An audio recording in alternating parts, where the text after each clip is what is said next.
Hello, my name is Tabs and welcome to episode 112 of the Grove podcast. Now, I hope you're all doing well and getting excited about the fact that the season is only 17 days away.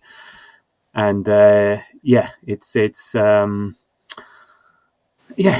coming on quick. And at the moment we've got preseason games to talk about, but hopefully they'll be rendered meaningless come 6:30 on Sunday, the 17th of August, once we've thrashed Man United 4-0 with a hat-trick by Victor G, as I think I'll refer to him now because I really can't pronounce his surname. So anyway, so in today's show, we'll primarily be talking about the not-so-friendly game against them lot from up the road in Middlesex, and then maybe touching on the Newcastle game also that took place at the weekend, and to discuss the fallout and all the rest of it from that. And joining me to do that, what is and should be a very special and memorable, and I'm going to memorable being a key point here, day for him is Ian, aka Ask Cannon Picks. Ian, how are you? And two things: one, has your wife forgiven you for forgetting it's your anniversary today? And two, for spending it with me. I'm good, Tabs. Thank you very much. Yes, you've a lot to answer for. If I ever bring Marie back over to a game, I think you're getting a clip around the ear. But yes, I'm good. I've a dodgy back. I'm feeling my age today. I've had a crazy day in work, and I'm looking forward to just deflating and de-stressing by having a chat about that game yesterday. So yeah, all good. Well, I'm not too sure you're going to be doing much de-stressing after yesterday's game, but let's put it into, hopefully we put it into context, then we're not going to lose our heads like half the Arsenal fan base on the internet. And I'm sorry to hear about your bad back, which coincided with wedding anniversary. Is not a great. It's not a good mix. Not a great combination. So anyway, the pressure's on. Pressure's on or pressure's off, depending how you want to see it. One or the other. Anyway, moving along swiftly. I was going to say better things, but potentially not. So yes, we played Tottenham in Hong Kong on Thursday lunchtime UK time. So as we do in the format, do you have any highlights and lowlights from the game that you would like to share?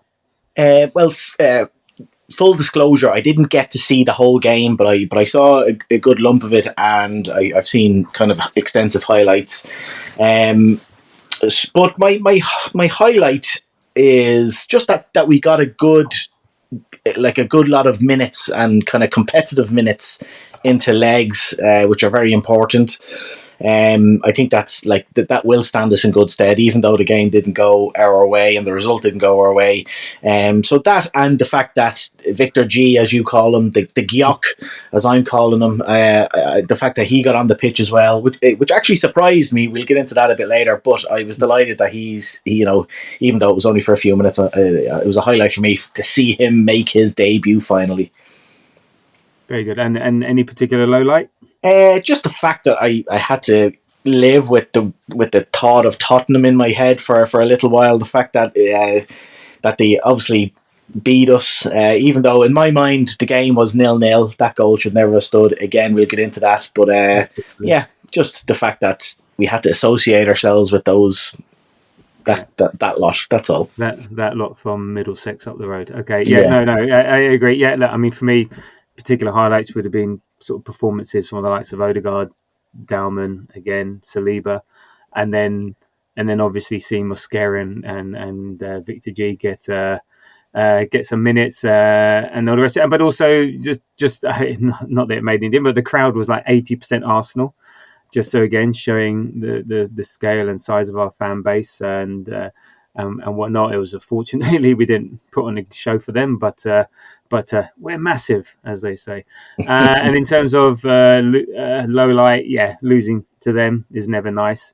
But particularly sort of maybe the manner of the loss and again with some familiar issues that were on display, and we will touch on those in detail as we move through the pod. So look, it was a really strong lineup. I wouldn't be surprised, maybe bar one, if this wasn't the starting lineup against Man United. So obviously Raya in goal, and then we had Lewis Skelly, Kivior, Saliba, White, Rice, Norgard, Odegaard, and then Martinelli, Havertz, Saka. So wouldn't be surprised maybe Zubimendi for Norgard, but other than that, if you were to say that's the starting 11, it wouldn't surprise me in the slightest. And we didn't want to risk Calafiori. Apparently his injury is not so bad, and it's a bit of fluid on the knee, and Gabby XL is still a bit iffy. Again, from recovering from surgery and all the rest of it. Timber's still recovering. So, and look, given the state of that pitch, which is very Cabbage Patch like, turfing up easily, I think it was wise not to risk anyone that was susceptible to injury. So, any particular thoughts on that lineup? No, as you say, it's potentially our lineup at Old Trafford. It is worrying me a bit, like Gabby XL, as you call him. That's a great name for him, by the way. I think it's kind of worrying me. I just think he adds so much to our team at both ends, especially with our set pieces, and just his character and his tenacity. I think we miss in a big way. The fact that he's not getting any minutes pre-season means 99% he won't be playing at Old Trafford. But I'm okay with Kivior or Calafiori playing there as well. I think it'll be Zubi for Norgard, but maybe not. Norgard's the slightly more tenacious of the two, so maybe he will play at Old Trafford. By the way, I think going forward, if Norgard and Odegaard are on the same team, we must refer to them as Nordegaard. I think it'll just save a bit of time on the pod, and the listeners will appreciate it, Odegaard, I like it. But yeah, strong lineup, difficult conditions, as you say, very, very, very warm. The pitch wasn't great, but it's the same for both teams.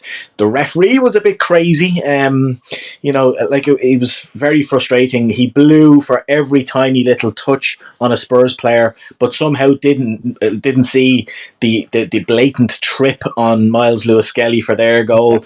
But look, it's just a good run out. And look, aside from it wasn't a great performance by us, and obviously it wasn't a great result. I was happy. I was just happy that we got competitive minutes into the legs. Yeah, indeed, and there was loads of subs in the second half, a bit later than expected, and again we'll touch on that. But yeah, so yeah, as you said, it was a run out. So look, in terms of the game as a whole, just before we actually touch on the game, what are your thoughts on the likes of playing Premier League teams in pre-season, like Newcastle, like Spuds? Do you have any issues with it, or any particular thoughts on the fact that we have these games against familiar opposition? Yeah, look, I don't mind it. I kind of like it. I think such are the stakes in the Premier League and the Champions League nowadays. And we've seen how, literally a point or two can be the difference between winning a league and not. So starting the league campaign in a high intensity frame of mind, I think is important nowadays. Gone are the days where we play the Bavarian 11, and up the mountains and beat them 12-0, and it doesn't mean anything. Not that these games, the results mean anything, but I just think such are the stakes that we kind of need to play these games to be properly prepared physically and mentally to start off, and especially this season because we're away at Old Trafford and Anfield in our first three games. So and then we're playing Man City not long after. So I do think they're very important. You could question playing, say, Tottenham, but look, they are a good test, especially now under Frank. So look, I know a lot of people don't like it, but I don't mind it. I think it's good preparation. Yeah, I mean, you could say Tottenham finishing 17th, so then we're playing a bottom of the table club, so it should be it should be an easy run around. But look, look, they are very physical, very familiar, and they do come with an intensity then that is greater than playing maybe on the local teams or the European teams. We saw that against AC Milan. Just the difference, and maybe that is a good challenge, and I think maybe Arteta enjoys that, wants that. Well, at least that's what he says in public, and so maybe he sort of relishes that. there is, but are they bringing unnecessary risk? I mean, Saka spent more time on his back than on his feet yesterday, and he's familiar with. But I guess it's just the way things are now. As you said, long gone are the days where the players are coming back from their boozy holidays in Ayia Napa, and we play 10 farmers and a goat in the Austrian Alps. So it's a big thing that they're very commercially driven. But I guess it does give fans from across the world the chance to see Arsenal. I mean, we saw the support in Singapore, saw that yesterday, and they get to see them in the flesh in a semi-meaningful game. I mean, from what I understood, the game in Hong Kong sold out in 2 hours. So I guess it's a good opportunity for fans, to see Arsenal, and important for Arsenal to maintain that connection with fans across the globe and building that fan base. So look, I'm not too fussed. It is what it is. It's not going to change, and I guess it is the same for both teams. It's not like Spurs or Newcastle want any injuries either, and so I guess it's more about how we play, rather than who we play, and injuries and risk can happen against any opposition at any level. We could be playing Barnet, and you could twist, on a dodgy pitch in Barnet, and you could twist your knee and start it like this. So they are a bit tougher, but as you said, I think that's part of the preparations, and need to hit the ground running as soon as the season starts. And look, and I guess the games against Villarreal and Bilbao will be sort of less physical, I imagine, and we'll be playing at the carpet. The weather would be more to our liking. And I was thinking about this, and I suggest it's a bit like, we're tapering into the season, and by that I mean, and from my experience in doing endurance sports and events, is that when you taper into an event, you build your training to a peak of intensity and time and endurance, and then a few days or a few weeks before the event, depending on the scale of the event, you start to taper down. So you start to reduce your training load, reduce the intensity, so you maintain sharpness. You don't not train, but you reduce the duration and the intensity of that training and the levels, and you sort of maintain, do shorter, sharper bursts. And it's about fine tuning and keeping that fitness ready. So you're actually firing and ready to go, and really you're like a coiled spring, as they say, ready to go on day one. So maybe the game against Tottenham was the peak of that pre-season training, and now we're reaching that tapering period into it with easier opposition in a better environment into Man United. So for me, there's some sort of similarities, I would suggest, in that, with that state of mind. Don't know. Yeah, it makes sense. You can't go full throttle the whole time.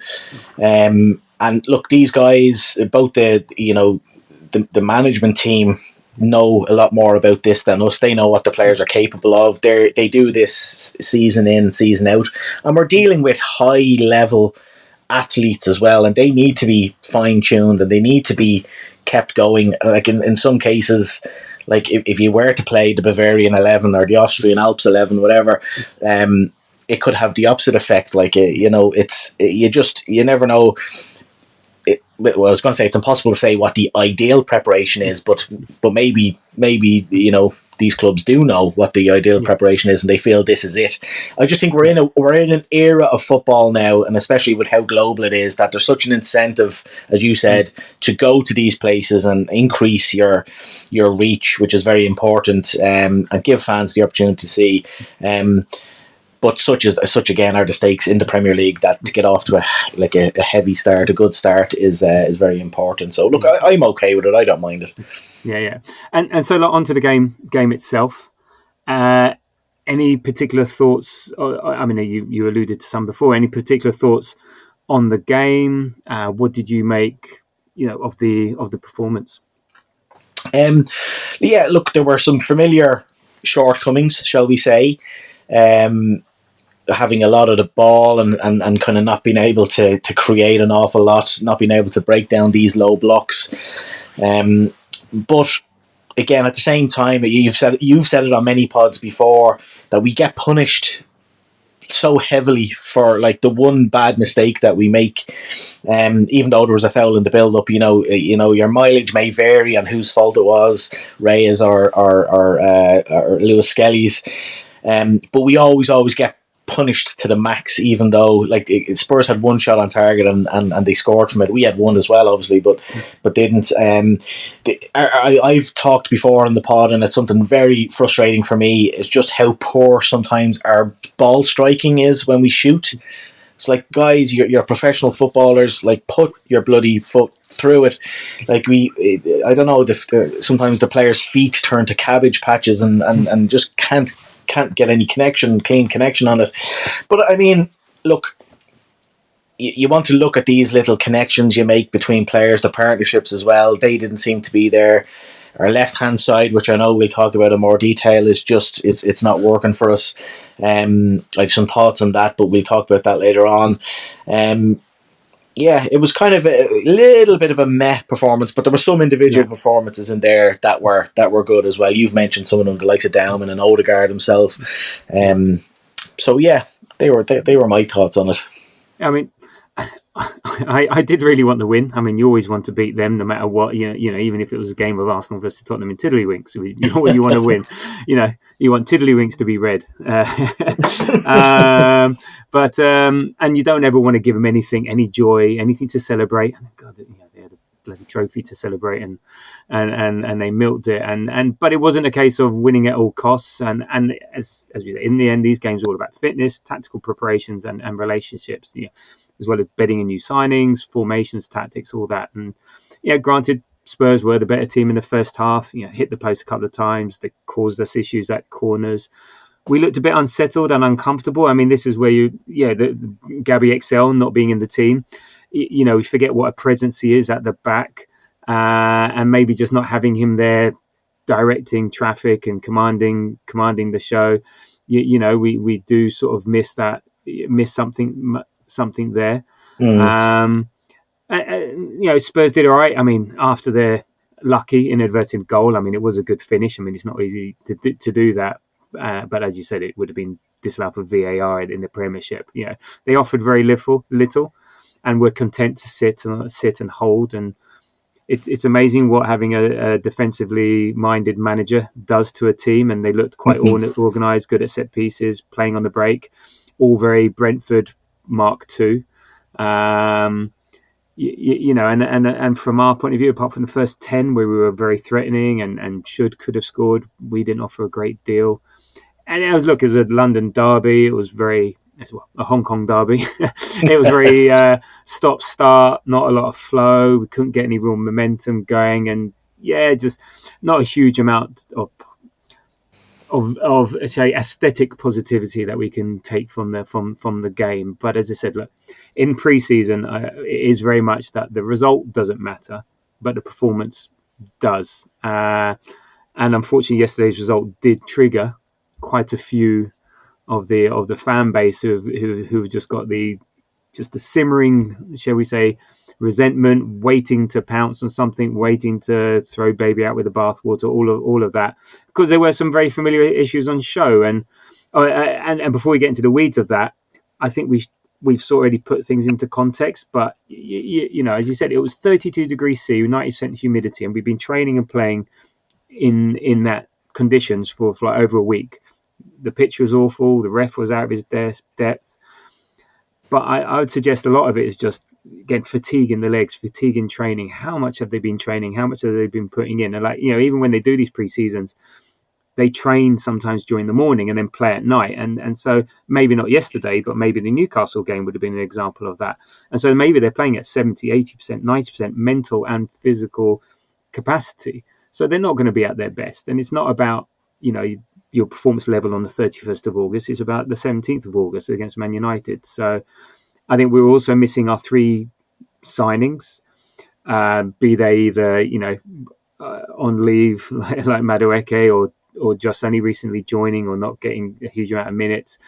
And these guys are going to transform a bit of the way we play. They're going to provide alternative options to what we do. So, Zubi was the main one that's been playing, but obviously got Victor and Madueke to come, who will change things up for sure. Yeah. And look, we all like exciting and new things. We all want to see it, but maybe we're keeping our tactical cards close to our chest, and we're not really revealing our hand too early, So I think, given that context, given that nuance, which I'm sorry, which I think we need to have that lens on it. It puts it into a different light. And however, to misquote Sir Mix-a-Lot, here's a big but. So, and look it up if you don't know what I'm talking about. There are some very familiar issues, and you touched on it. So first off, for me, and I think for you, was the lack of creativity and opportunity against a well-organised defence. Yeah, did you? Yeah, what were your thoughts on that? It was another zero in the goals column. Yeah, I don't know. From what you saw, is it the same old horseshoe of death up Yeah, against a solid defence that we can't break down? What's missing? it is. Yeah, it was the same problems that we faced last year that caused us to draw 14 games and ultimately lead us to not challenging for the title.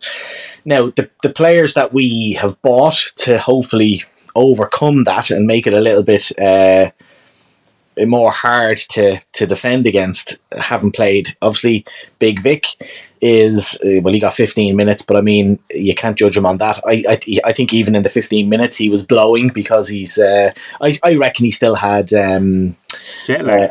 Jet lag. Like he only got there with the team a few days before. Like Madueke, who is the kind of the chaos merchant. We hope he's not there.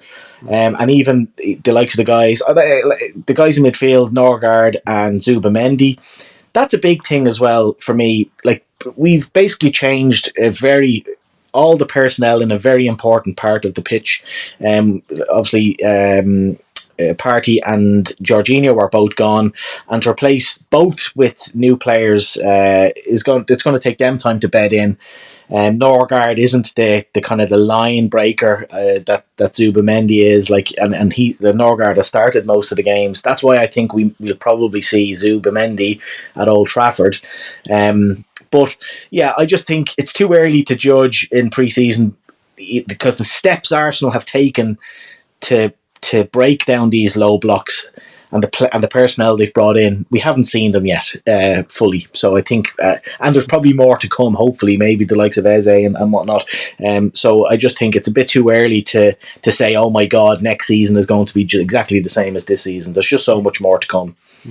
Yep. And we did finish second and get to the semi-final of the Champions League last season. Yeah, exactly. Off a ton of injuries and all the rest of it. So, however, it just triggers people. You just don't want to see the same again and the same frustrations and stuff. So you can sort of understand it. Yeah. And you just hope that it will change. It's just just on we just didn't see it yesterday. But again, I think there's a lot of mitigating circumstances, not to create an excuse.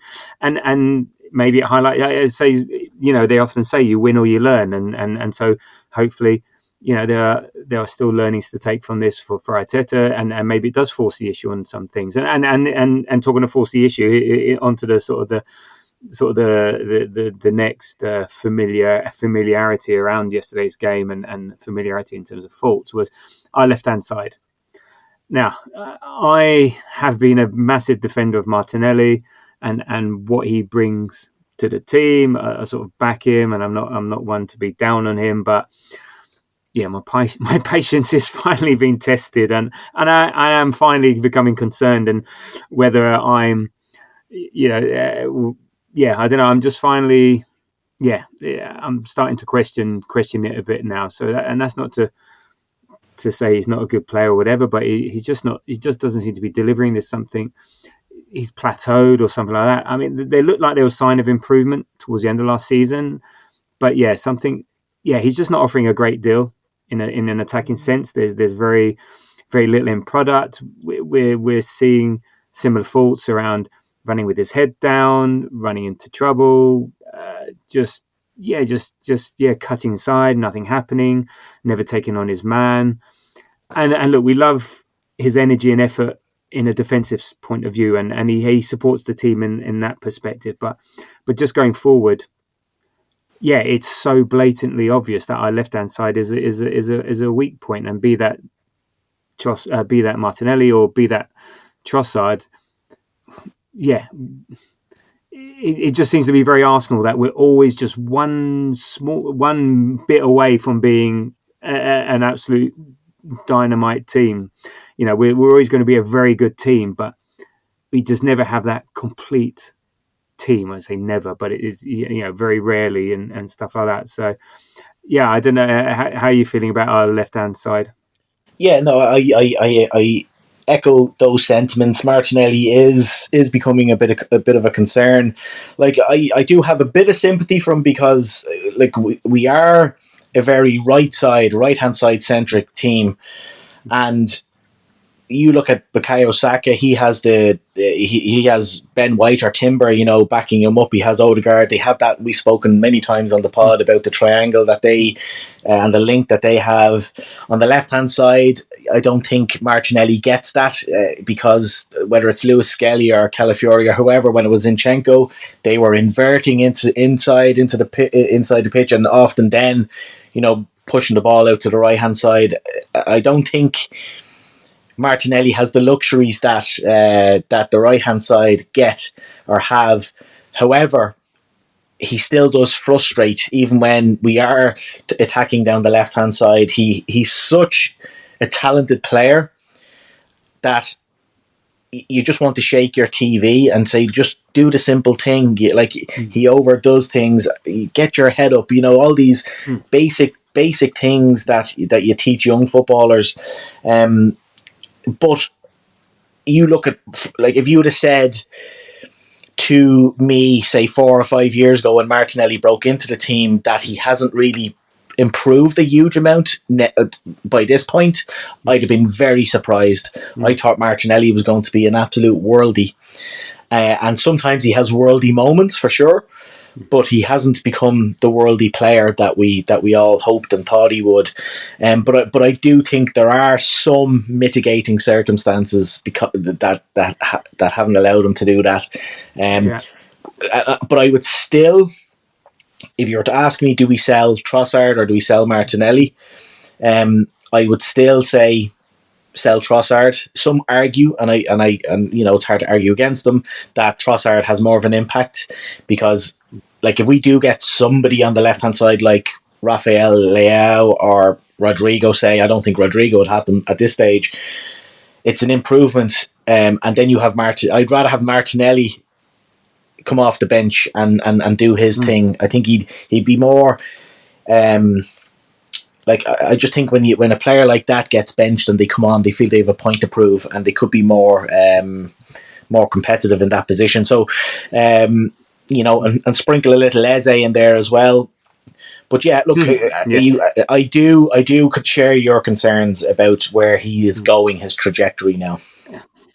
Yeah, I mean, you're right. I think maybe he becomes a really good squad bench option coming on, depending on the game state. Yeah. You know, and it's funny. Madueke's stock is rising without even playing, and considering where he came from in terms of, you know, people not wanting him at the club, to get him on the left hand side. It's interesting, and yeah, and again, I think he's better with open spaces to run into. But even then, when you expect that, he's still, his decision making is just something's not right there. And maybe in terms of selling him, maybe if we sell him now, he's at his highest potential value. I mean, look, if Liverpool can get 65 odd million for Diaz, who's aged 28 and whose numbers and performances are practically the same, you know, so maybe we cash in on Martinelli now, because if he has another season like he does now, then his value tanks. And this is where we haven't been the greatest, is in terms of selling players when it's uncomfortable. You to maximize value, you've got to sell them either to Saudi or just at that point where you don't want to sell them. So I don't know. Yeah, I'm like you. I would sell Trossard over Martinelli. I would give Martinelli one more year, you know, to see, right, what do you got? This is it. You know, 1 year or bust sort of thing, and see what he's got. But if we were to sell him, I've gone from being disappointed and upset about it to understandable. Yeah. So and I don't know. And in terms of selling players, Trossard went off with an injury. Now, whether that's him protecting his any potential moves, so he's going, nah, I want to make a move, so I don't care what it is, I'm going off. With this Arsenal protecting a potential transfer, it was unfortunate, and hopefully it doesn't impact any potential sale of him. So basically, what we're saying is a Reece Nelson 4-year new contract extension. He has the habit of looking good until until he signs a contract, and then he goes back into his box and never to be seen again.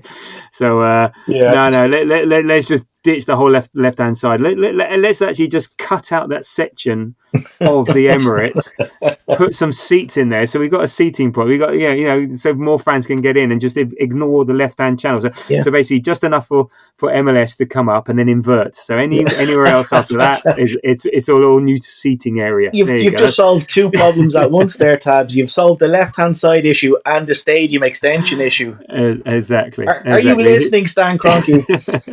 Who needs a left channel, hey?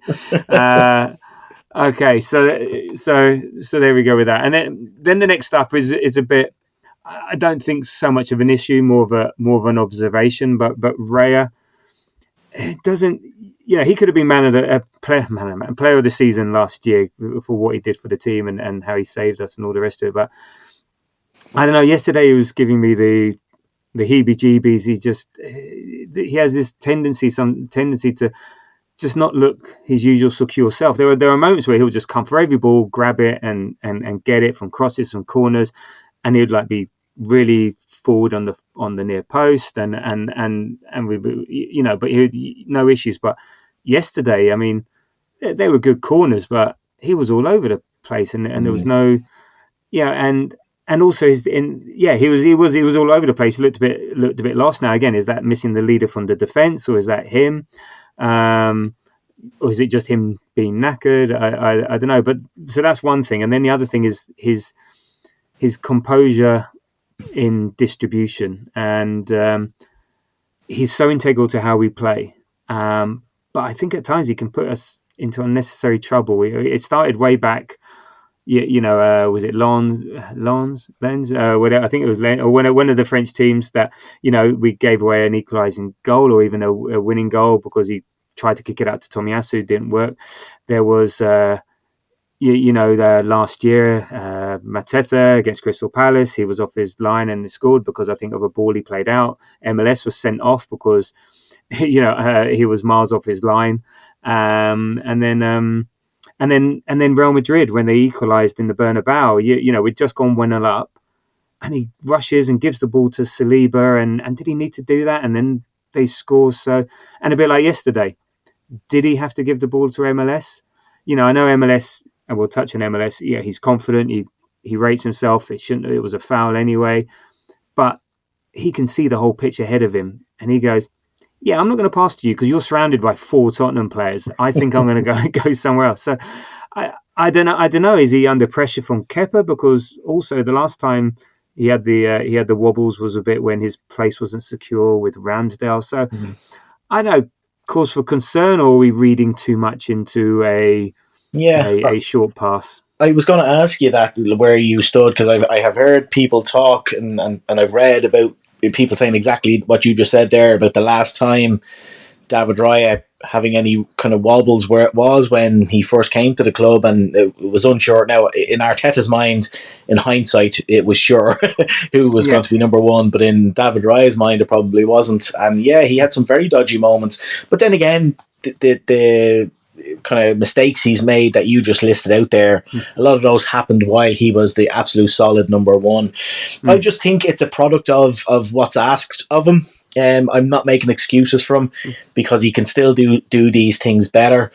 But you look at Ederson at Man City. He's made a lot of howlers because of the way they ask him to play. Even Alisson makes howlers. I just think number one, a goalkeeper makes a mistake and it's a goal. A striker makes a mistake, he misses a shot or whatever. So it's much more obvious. But is it a concern? A little bit for me. Like, I trust him to be able to snap back into his usual cool, calm, and collected self. Like, we'll know in the first few games of the season if that's true or not. But yeah, look, I just think, number one, he's a goalkeeper. These things happen. Number two, it's asked of him to play these balls, but he should have more self-awareness while playing those balls. Like you said, playing that ball while there's 4 Tottenham players standing around, a kid, as good as the kid is in Lewis Skelly, you don't do that. You just don't. And he's standing halfway up the pitch with no cover behind him. So look, exactly, the finish still needs to be hit. But yeah. Yeah, he's got previous here, so like, don't assume players are shit. I know they're Tottenham players. Maybe he thinks he's Fabian Barthez and wants to be an outfield player. I don't know. Yeah, I don't know. But yeah, let's just say, look, I still have faith with him. He's not. He said he hasn't got any assurances that he'll be the number one, but he's our number one, and I just want a bit of calmness, but you're right, maybe he is being asked to get out quickly. It's that quick slow, so maybe he just doesn't have the slow bit. So like, again, like the goal against Real Madrid, he got the ball, rushed out to the edge of the area looking to distribute quickly, and you think, well, what's the game state? We've just scored. Let's calm the fuck down. Let's just relax. It's fine. We don't need to do this yet. So it's just maybe a bit of game state awareness, his own position. Like, it was on the 45th minute. Do we need to be risk? We have a very high risk reward with MLS, and I didn't see the reward in that maneuver. It was 45 minutes. Fine, boot it downfield. Let's get off the pitch. Let's go and have our oranges. Our oranges and cup of tea, and let's just get out of here. So yeah, I think maybe there's a bit of game state awareness that he needs to maybe just understand when and where to do it. I said risk and reward at the right time and right place. Yeah. Sort of thing. Don't do anything stupid. A very simple, simple instruction. Ever. Ever. Just stop it. Okay. And talking of say risk and reward, MLS, and this isn't a criticism. It's more of an observation, as in, and just the way he plays, and we love it when he works, and we love it when he does it, and I think we do accept the risk and reward when he, as we just said, when he does it, and there will be times where it doesn't work out, and so I've got no issue with that. But the observation is it's going to be interesting this season. Teams know him, teams will work him out, teams will pressure him. How he's going to adapt mentally and physically to that, because he's got that certain thing, and he can turn and go, and it's great when it happens. But now it's got to be, again, risk and reward, time and place. We can all look very clever. We can all look clever. Oh yeah, it's great when he does it. Oh, you shouldn't have done it then. You can't have it both ways. We have to sort of just accept it. But yeah, it's going to be interesting how MLS evolves, and because they said he had 4 players around him yesterday. You just know exactly what's going to. You give him the ball, you know what's going to happen. He's not a wall pass player. Yeah, Clive, the great Clive from the Arsenal Vision podcast, had a great phrase the other day. He said that Miles now has the second season or the second album syndrome to worry about now. There's a lot of pressure on him after last season, and players know how he plays. They'll be like piranha fish on him when he gets the ball, especially if in the situation like yesterday of David Raya's, basically up in the opposition half, passing the ball to him. So yeah, but like I think MLS is good enough and clever enough to be able to adapt and change his style, but to, I don't know, maybe do things a bit quicker, be more aware of the players around them. The piranhas. Yeah, exactly, and maybe maybe I shouldn't ask for the ball. Yeah, you don't, and stuff like that. So now's not the time. Yeah. So it'll be interesting to see how he develops, and then one of the one of the other familiarities of yesterday, compared to last season, it was give the ball to Saka, and actually in late in the second half to Dowman, and see what happens. Hope for the best. Yeah. It's a tactic, and he's a great player. And blimey, Barcelona gave the ball to Messi, and Real Madrid give the ball to Ronaldo, and Barcelona. So you've got these brilliant players. You give them the ball, and you give it to them as quickly as possible because they're going to affect play, and you support them, and you surround them, and you protect them. But sometimes we need a bit more than that. Again, this lends itself to the left-hand side not being, efficient, effective, whatever. So, but again, and then by virtue of the fact that we're giving him the ball all the time, he gets kicked all the time. And so there was a very familiar, Saka slow walk, as if he's been, had his, been poleaxed 100, which he had been, but I don't know. I don't know whether to trust him or not, because he does that like limp and his slow walk, and then next minute he's bombing down the wing, cutting in and potentially scoring. So it's sort of like, no wonder people are skeptical and all the rest of it and don't trust it. But we just need a bit more than that. But what I wanted to ask you was about Dowman, because everyone's saying this. He's only 15. But bloody hell, how good is he? I mean, and I've said this in the previous ball knows ball, and players pass the players that they trust, and they pass it to him, and they were doing a Saka on him, as in, here you go on, create something. And I don't think that was a, go on, let's show you how good we are. It's like, no, we trust you type thing. And he did it yesterday. He did it against Newcastle to great effect. It's just nuts. It is. It's scary, and like we did it last season with Ranieri. The more senior players trusted Ranieri, gave him the ball, and he did some magic things with them, scored some goals. But like Max Dowman, we've seen him, over the last few seasons playing for the underage teams, like basically walking through them and scoring goals at will. I knew. Well, number one, I can see I have eyes, so I know we have somebody special on our hands. But I knew for sure we have somebody special on our hands, because there's like a few threads out there on the socials of rival fans talking about him, saying, there was one in particular that made me laugh. They said that they've made a Messi regen and given him to the most insufferable fan base in the world. And that made me laugh, and I think that was a Liverpool fan, and there was people quoting or commenting underneath it. So it's not just Arsenal fans, because often we'd big up players. Like I didn't see rival fans saying an awful lot about Ranieri, even though Ranieri's incredible still and will be, but Dowman seems to have that little bit extra. As you said, 15 years of age. I will not say what I was up to when I was 15 years of age on this podcast, because it will not be broadcastable.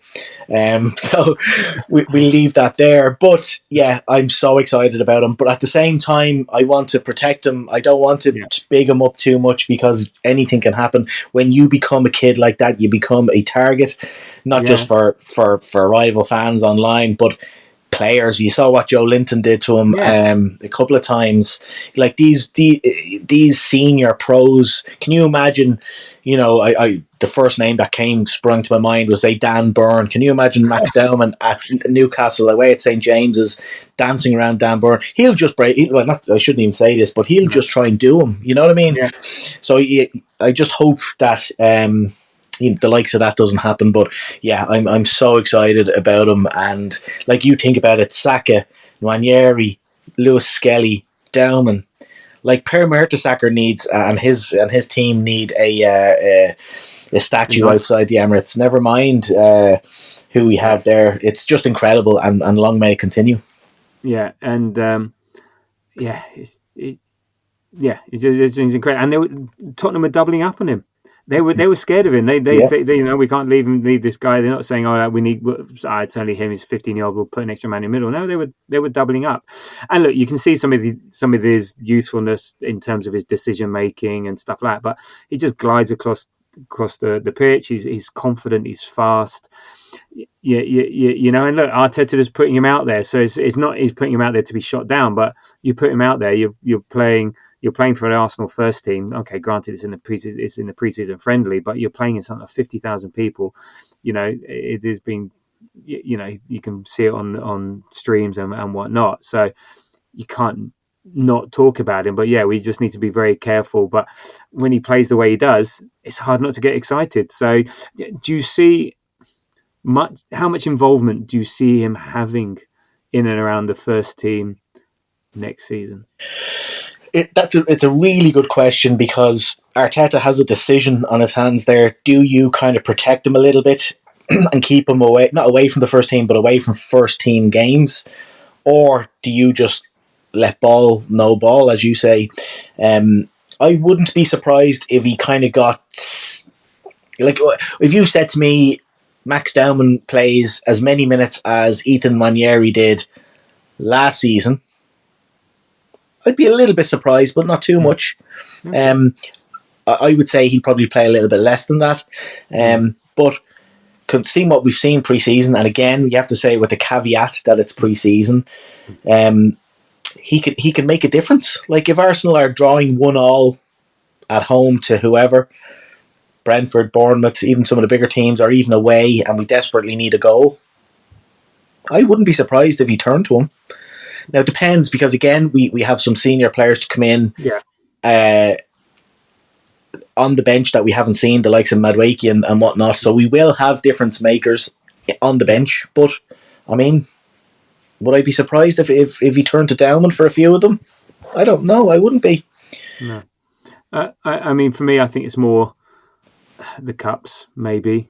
I know, because you've got to protect him physically. So again, it's pre-season, so they're not going to go in blooded, full on like challenges. So all of a sudden, you put him into a Premier League game where it matters, and these players are playing for their livelihoods. They're playing for something bigger than the Hong Kong Cup or whatever. So yeah, I think suddenly that notch and where in a preseason friendly you take out a 15-year-old and you'll get like, come on, whereas in Premier League game everything it's fair game.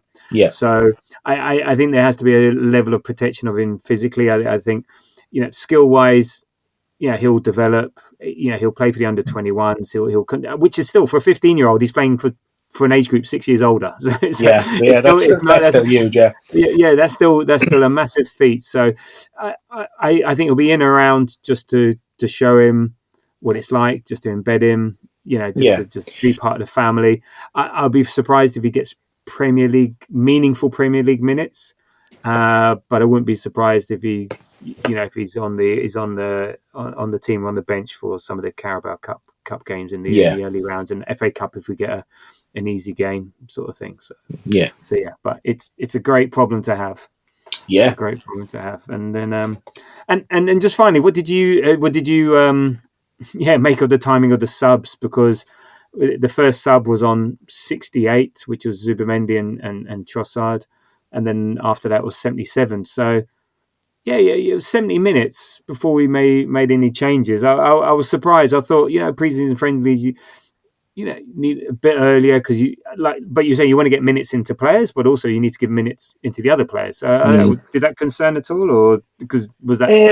Because we've seen it before with Arteta, his willingness to make subs is always a bit questionable. Yeah, like I wasn't concerned or overly concerned about it. Like I like the fact that he's putting like lots of minutes into what will probably be his starting 11 or close to. But again, I take your point. You need to put minutes into everybody's legs. But no, I wasn't overly concerned. You could see yesterday by Arteta's how he was reacting on the sideline that the game meant an awful lot to him. Yeah, and because he knows it's a North London derby, the first ever North London derby outside of the UK. So there's a little bit of a historic moment as well. So he would have known all this, and he wanted to win the game. But I think the preparation ultimately was more important for him. So like I think if that had been in the Premier League at the Emirates, you probably would have seen substitutes a bit earlier. You would have put on, difference makers a bit earlier. That's my thoughts on it. But again, and again, I don't even want to say this, but if we're 1-0 down at Old Trafford or it's 0-0 and it's the 75th minute and he hasn't made a substitute, my TV's gone out the window again. So I hope it's not a sign of things to come. No, indeed. So no, it was just interesting. And I'm sure it was all a lot of it is premeditated. They're doing this to a particular plan. Okay, Yeah. there must be some variance. It looked like he wanted to win, but I'm pretty sure he wouldn't sacrifice the health of the team and their sort of fitness plans just to get a win in a preseason friendly. So, but yeah, you could see he was taking it seriously, and I think he was pissed off because. Well, he looked his usual happy self, shall we say? Because of what he was seeing on the pitch, and maybe the lack of end product. Because I think defensively we were a bit shaky at the beginning, but fine. But yeah, just the lack of end product. But so look, it will be forgotten. Well, I think it will be forgotten if we start the season well. If not, then people will point back to this moment. Oh, this was when the rot started, and we've seen it all before, and blah blah blah. But I don't know. It's a preseason friendly. I think there's too much head loss going on just about it. But I do sense that there's a sort of underlying sense of frustration, potential anger, resentment, just bubbling away, just waiting to come out at any particular moment. Should anything go wrong, and the fans have sort of moved on from being, oh my god, we're good, and wow, I'm really enjoying this, to right, why haven't we won anything? Why haven't you delivered what I expect, sort of stuff. And I don't think it's going to take much for certain sections of the fan base, shall we say, to raise their voice against the club should things not be going smooth, shall we say. I think if we don't get off to a bright start, you will see that creep in. But look, this league, it's the best league in the world by a mile. Literally all the talent, the top talent in Europe and the world is arriving in the Premier League. It's an incredibly tough league to win. So people need to factor that in as well. But you can understand the frustration in some ways as well. So anything positive that we can take from the game? Anything that stood out? Anyone that caught your eye? I mean, we talked about Dowman, but any positive performances? Any positive aspects? Yeah, I think Odegaard kind of showed some glimpses of his usual self. Like he was bright and he was energetic, and that's a good sign because Martin Odegaard makes us tick. Obviously, we've spoken about Max Dowman. He played well, and again, I'm coming from the caveat that I haven't seen the full game. No. So and look, if this was against anybody else, we'd have just taken the positives. Like we'd have just said, like talking about the minutes and the preparation and all that. It was just because it was against them that there's this kind of cloud, shall we say, over it. But I'm just glad that we've come out of it. I know Trossard went down with a kind of a muscle tweak, but I'm glad for those minutes. I really am, because I think come the match at Old Trafford, they'll stand us in good stead. And should we go on and win that, we won't even remember this game. Exactly. No, I think you're right about Odegaard. He was the brightest sort of player, the most energetic. He just looks healthier. Last season he looked a shadow of himself. He looked so gaunt. He looked pale. And now he seems like he's had a few burgers. I think his kid is having full night sleeps now. Yes, I think so. But he needs some help from others. It can't be all down to him. And look, we know he is not the creator as such. He's not the one that will be like an Ozil type and all the rest of it. But he just sort of knits things together. And I think with other players in the team, so you bring Zubimendi in, he'll play further forward. He'll have a bit more of an attacking significance and stuff like that. And also, I I think he'll be fine. But it's just looking like he's at least he's got his energetic and he's like probing and getting involved, and he was taking it seriously. He was like arguing with the ref all the time yesterday. So he's like, yeah, he seems like his mind is switched on. Yeah. Zubimendi, when he came on, such a different player to Norgard. So having Norgard there is a bit of a safety net, and so but as soon as Zubi came on, he was starting to like probe, he was like a lot further forward and starting to try and find those passes, trying to make things tick. So like along with him and Odegaard, you can sort of like run in the show. So it's good. And then obviously we saw Victor G come on, and oh my god, what a unit! He's square. I thought it was SpongeBob SquarePants in an Arsenal top, because I was just saying to myself, is he fat or is he just massive? he just looked. I know he just looked such a unit, and it just sort of like maybe he could shed a couple of pound, but anyway, I'm not body shaming him. It's too late, Tads. It's too late. Not at all. But he just looked. My God, he is big, and he I don't know. Is he too big? I don't know, but he just looked massive. Look, it's hip to be square. So let's look forward to him using that fabulous frame to bully defenders and harass them like he's done. But I actually can't wait to see him in the flesh at the Emirates, because I just want to see. I just want to see him, and he's a unit. I just want to see him like fresh. See him running around. It's just like a wardrobe with legs, just running around like with an Arsenal. He just I don't know whether it was the resolution of my screen. He just looked huge, unbelievable. So I'm looking forward to seeing that happen. So look, is what it is. That's the Asian tour over. I think it was excellent for the fans that are out there. I think some good training. I'm sure a lot we can take from it and then bring forward to the upcoming friendlies against Villarreal and Bilbao and the season ahead. So let's not see. Let's have a bit of perspective and patience and let's see if we can iron out those creases and Well, look, you posted. Go on then. You posted something on the socials today about our preseason results in days of yore. In days of yore, it was just a little bit of, like as you say, a little bit of context.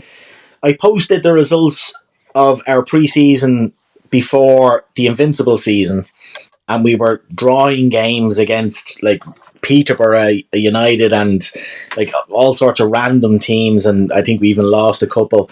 And then we went on to be invincible, but the flop side of that also is true. Like we had a great preseason. I think what was it, 2018-2019 season?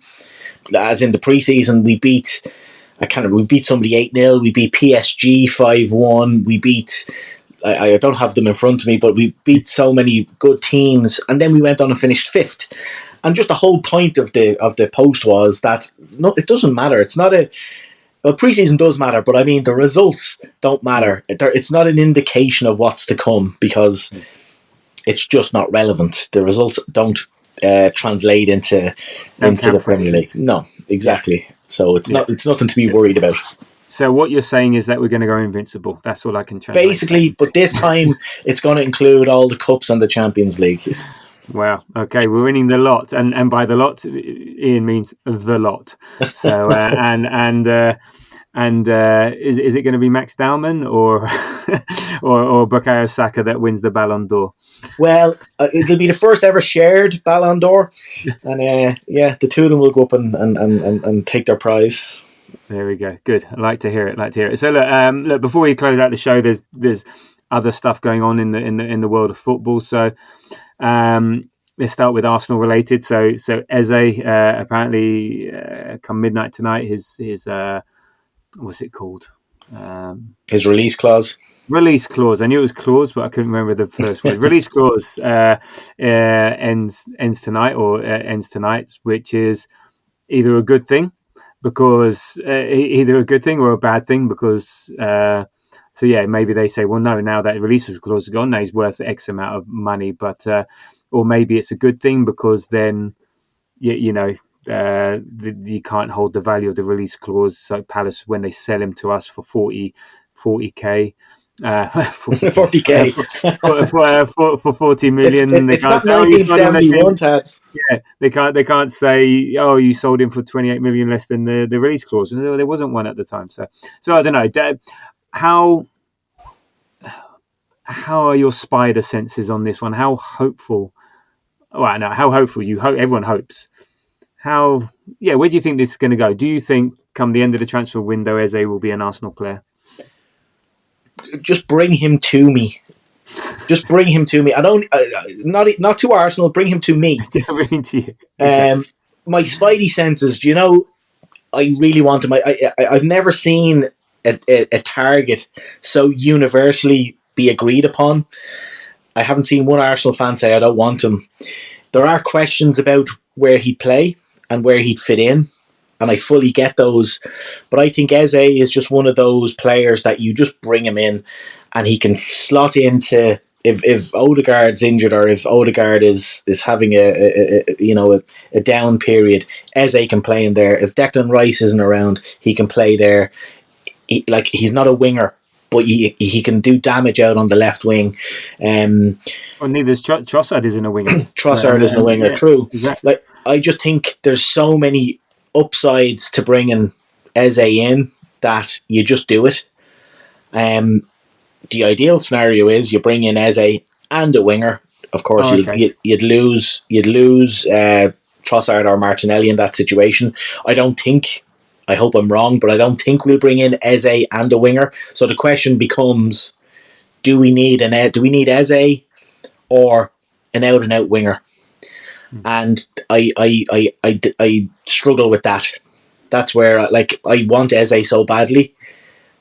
And I'm literally staring against the wall here, trying to debate with myself which one do I want, because I don't know. That's why I want both. I'm just going to say bring both. Bring both. Yeah, look, Eze seems to be, I say, the easier because he's a name. Because in terms of wingers, is Rodrigo really going to happen? Well, who No. else? Who else is out there? Okay, we played AC Milan recently, so the talk is about Rafael Leao, but he just doesn't fit into the Arsenal team, and he's just maybe another Madueke type. Yeah. I don't know, and I think the winger option is Madueke. So I would go. I would just get Eze in, and then that's that done, and it adds a bit of that creative spark. He can work together with Odegaard, give Odegaard a helping hand. Trossard is not a left winger; he plays out left, so he can play out left. I think again options, and I think it would add great squad depth. Would be a great talent. Mm. And look, you put him in, and it will make it work. So yeah, fingers crossed it does happen, and let's just see a little. By all accounts, he's keen on it, but that doesn't always mean it will happen. And we're not getting the vibes where Palace have said no, but then there's a release clause, so they say, well, if you want him, pay the release clause. So it'll be interesting to see what happens. I think it's a deliberate ploy to let the release clause go. Yeah. Because again, a lot of these is all about, how should we say, what's the term? How it looks. So if Palace sell him for less than the release clause, but there isn't a release clause, then they can, as I said, they can just say, well, that was what we sold him for. So let's just see. I think we all hope it happens. I think if it happens, then that makes the window 9 out of 10. Yeah. I don't think you can ever get a 10 out of 10. So there we go. On to other clubs. Then Isak.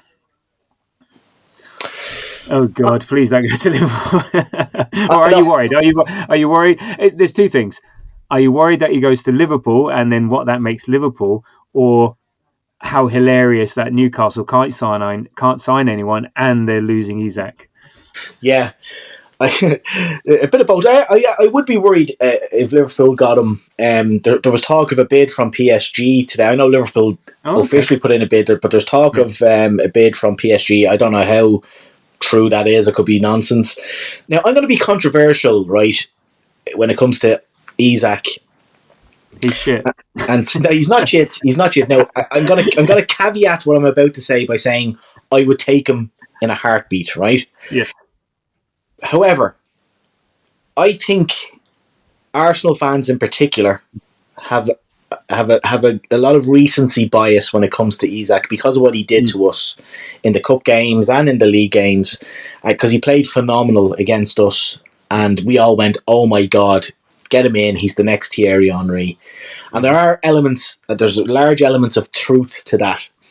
But what Arsenal fans don't focus on are the 5, 6, 7 game stretches where he doesn't score and he's quite average, and he does have those.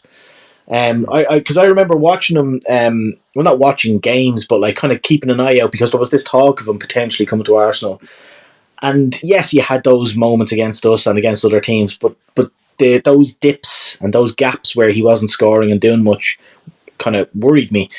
And then you factor in that he's a bit injury prone. And you're kind of as soon as he'll get injured putting on the Arsenal socks. Yeah, well, he dislocated his shoulder putting the jersey on over his head. 100%. Yeah, we'll do the player announcement with him in a sling. Yeah, you'll just hear a big crack in the middle of it. But I like, again, I caveat all I've just said by saying I would take him. I would not want our Arsenal to spend 150 million on him, and it costing us Zubamendi and Gyökeres, and I would take Gyökeres and Eze over. I'll take those two over one Isak. Yeah, and look, somebody may clip this up in about 5 months' time when it's January and Isak has 45 Premier League goals for Liverpool, and I look like an idiot as usual. But they're just my genuine feelings. He's a top quality player, but I think Arsenal fans in particular have elevated him into superstar status because of what we witnessed. But he's not that across a whole season, I don't think. So Ian basically saying Isak is not all that. Okay, fair enough. No, I'm with you. I'm with you on that. That could be the name of this pod. No, I think we're Caveat FC. That's the name of the pod.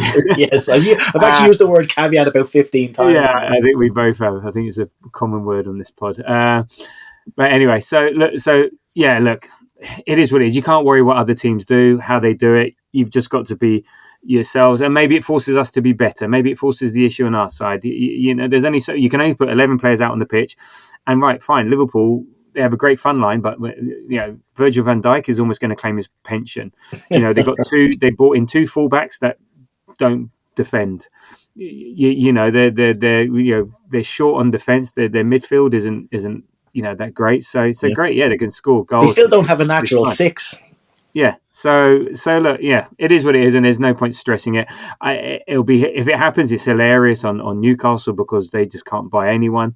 The other thing to fact, if we did get him, it's 300k wages. That's a massive deal. And we just, it's just a lot of money. So for something unguaranteed. So we'll see. And my reckon is that I don't know, because I hope he just stays at Newcastle. I really don't want him going to Liverpool and then fine. And maybe they renew the contract, bump up his wages, because his wages are still around 100k. So bump up his wages, give him a release clause. You've got one more year, and let's see what happens in a year's time. So but this one could, just as long as he's not playing for Liverpool when we're playing for them, and then he's not playing for Newcastle when we play them. PSG, that's all. PSG, get your wallets out. You just won the Champions League. Spend all your Champions League winning money on Alexander Isak, please. Yeah, there you go. And then the final one, which is sort of funny in a way, it's where strikers go to die. Sesko to Man United. Possibly. So he didn't think he was good enough for us. Well, you're right. If you go to Man United, you definitely aren't. And looks like the what's it called? The agent overplayed their hand, and RB likes they've overplayed their hand, and all of a sudden you're finding yourself, at Old Trafford. At the very Old Trafford.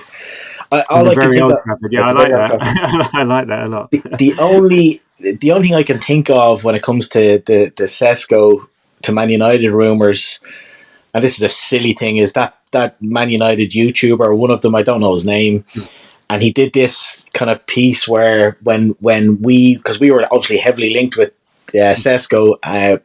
But in the end, obviously, then it became apparent that we were going to sign Gyökeres. But he was saying, I cannot. At the time, it looked more like that we were going to sign Sesko, and he was calling him Benjamin Tesco. And I can't believe that they're going to give up on Victor Gyökeres. He was, doing like gun signals. Like I cannot believe. Yeah. And I cannot stop laughing at the thought of him having to now rationalize and give reasons why this is a great move for Man United. Now that's aside, because I actually think it would be a good move for Man United unless they do what they normally do with their strikers and turn them into Calvert-Lewin again. Like it's amazing what happens. The amount of money that club has signed on strikers, and they are awful. Yeah, and look, their midfield is pants, their defenders pants. So it's like, they got one or two good players, and look, Amarin may get a tune out of them, but yeah. Well, look, again, it is what it is. We can only sign the players that we sign. Other clubs have money and they can buy whoever, and it is what it is. But it doesn't make them. That club will always be a bit of a shambles, And, and look, I've seen on the media people. Sesko turned down Arsenal to join Man United. Whatever, get back in your box. So let's just see. Let's just hope these are all sagas. And look, other clubs have sagas, and let's hope it all drags on beyond the 17th. If they sign him, let's just hope they sign him after the 17th. And there we go. So look, so that's the other stuff. So there we go. So look, 70 minutes in on a friendly versus Tottenham. There we go. Who would have thought there'd be all that to talk about? But maybe we're in training for the season ahead as well. Yes. How are we going to talk shit and how we're going to caveat everything that Arsenal do? And I feel a vocal cord strain coming on. Well, let's hope you're singing. Are you doing any gigs in the near future? We've a wedding coming up soon, and then one of our regular. We play in a hotel in Nice regularly, so they're coming up. But I'll be okay. Well, I'll be all right. Yeah, better taper into those. So just a bit of humming in the shower, yes, just to taper into the performance. So yes. So look, Ian, thank you for joining me today on what is a very special occasion for you and Mrs. Ask Cannon Picks. So thank you. No problem at all. I'm going to try and find a bucket of Voltarol that I can sort out. Try and get me match fit for this evening. And how many years are you celebrating? 11 years. 11 years. Apparently, it's steel this year. Okay. So what do you do with that? I have no idea. I don't know. Maybe you need a steel plate in your back. Steel plate. Yeah, or blue steel from Zoolander. Just keep doing that all day. Unfortunately, this isn't on video, but there we go. He's giving me a look. Okay, anyway. Oh, God. That was awful. The lips. All right, anyway. This is deteriorating, and there's no one listening at this stage. So anyway, so thank you, Ian. Look, you can follow us on Threads and Blue Sky at the Grove AFC. Drop us a like, a visit, a chat, whatever, and our next show will be after the Villarreal game, or more likely the Bilbao game, friendlies at the Emirates, depending on people's availability, wedding anniversaries, birthdays, bar mitzvahs, and the rest. We may also have a community cast coming your way soon, if we can get our act together, Ian.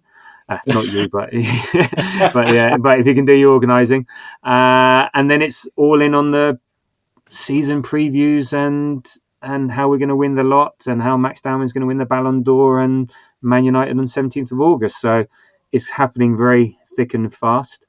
Who's thick and who's fast? I'll leave that to you. And so look, if you enjoy what you hear, or don't, whatever, give us a like on the and a follow and a comment on the podcast subscriptions and all that jazz. And thank you once again for listening. Thank you, Ian, for being on the show. And until the next time, come on, you Gunners.